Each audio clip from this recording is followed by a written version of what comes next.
often Putin does things because he needs to make a point. Don't make him make a point. Is there anything that we can do in the West, anything that Trump could do, to put Putin under more pressure to agree to a deal, in which Ukraine would survive in some form? We've had sanctions on Russia now for several years from Western countries. They haven't ended the war, although they've had an effect, varying effects on the Russian economy. Is there anything we could do that really would put Putin under pressure? Are we missing something in the West?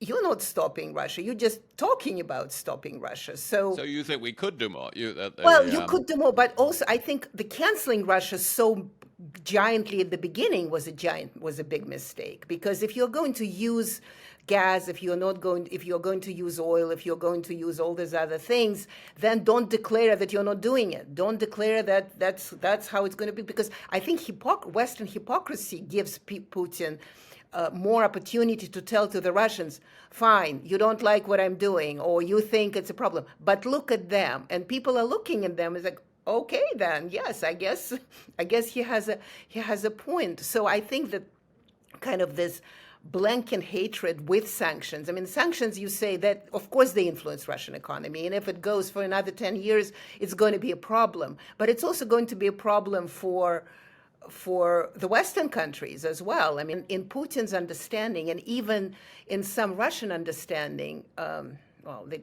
don't want to admit it, but I'm just going to be honest about this. Russians used to live in worse times more than they used to live in better times. I know it sounds dramatic and existential, but it is true. I mean, and under Putin, they lived better than ever before. They really did.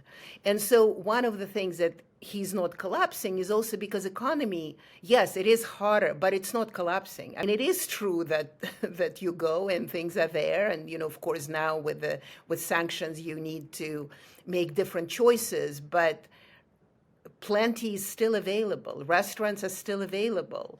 So the semblance of normalcy is going on. And one of the things that I always compare today to the Bolshevik Revolution, and that swept away the Tsar, Nicholas II, is that there was also a war, which he didn't get to get into, then World War I. And then the queues appeared because suddenly Russian economy stopped existing. So as long as the queues are not there in Russia today, as long as the people have diminished choice, but still a choice, is still, as long as the services work, and the services are brilliant, even in smaller towns, you can press the button and delivery comes and whatnot. Putin is okay, because his argument is, I'm defending you from being destroyed by the West and Western hatred, but I'm still allowing you not to give up normal life, which is something that can be very powerful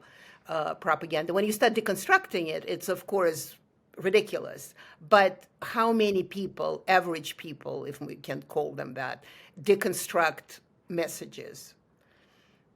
Okay, so this is a sobering message for the West. The Russians are resilient in the way you've described. Many things seem normal. The Russian economy will have more staying power in it yet.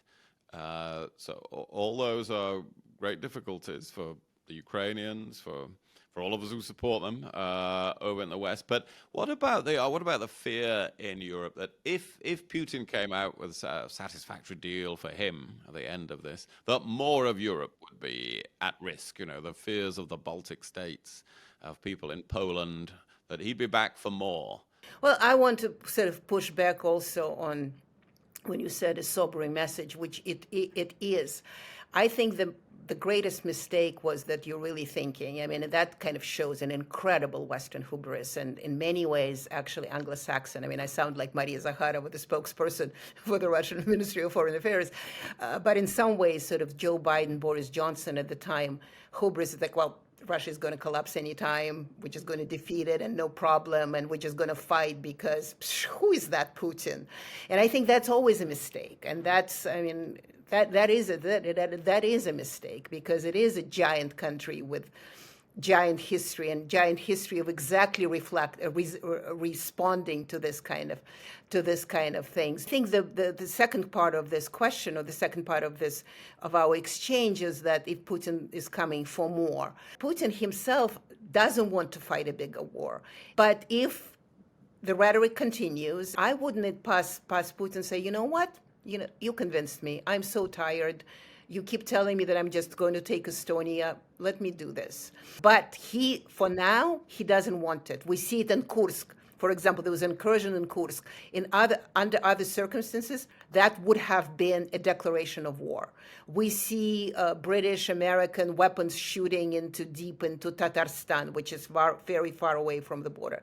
Hasn't happened. So he doesn't want it. But he can have it if he thinks he's pushed or needs to make a point, which is another horrible thing, because often Putin does these things because he needs to make a point. Don't make him make a point.